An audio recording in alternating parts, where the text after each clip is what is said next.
미래 세대 위해 긴축 재정한다던 윤석열 정부. 미래 세대에 핵폐기물 시한폭탄 떠넘기는 것은 괜찮다는 것입니까? 지난밤 포항에서 기적 같은 구조 소식이 들렸습니다. 한편 실종자의 사망을 확인한 안타까운 소식도 이어졌습니다. 기적과 한탄이 반복됐던 밤이었습니다.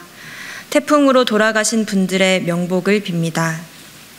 한국을 몰아친 태풍 흰남노는 기이한 태풍이라고 했습니다. 경로와 발전 방식 등 이전에 관측된 태풍과는 달랐기 때문입니다.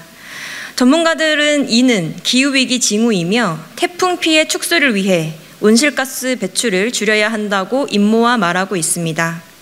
그런데 윤석열 정부는 기후위기 극복을 위한 탄소 중립을 핑계로 원전 되살리기에만 열올리고 있습니다.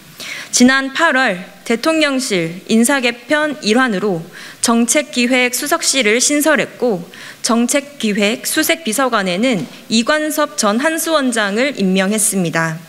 지난 정부의 탈원전 정책을 반대하며 한수원장직을 내려놓은 인사를 임명하면서 윤석열 정부의 원전 되살리기 의지를 다시금 보여준 것입니다.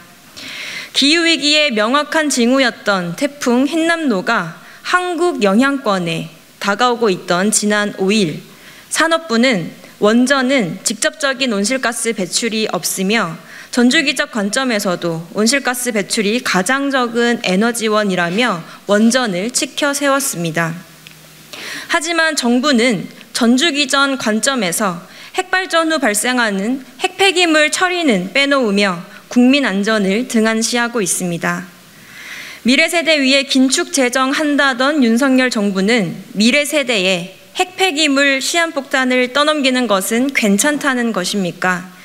이미 국민 2명당 1개의 사용 후 핵연료를 안고 살아가고 있고 임시 저장 시설은 포화 직전입니다. 윤석열 정부는 기후위기 극복 명분으로 국민을 피폭 위험에 몰아붙이는 행보를 멈춰야 합니다. 국민은 태풍이 올 때마다 원전 가동이 멈출까봐 노심초사합니다. 일본 후쿠시마 사태를 기억하기 때문입니다.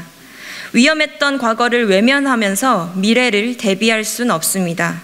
윤석열 정부는 재앙을 키우지 말고 탈원전 기후위기 극복 방안 마련에 매진하시기 바랍니다. 감사합니다.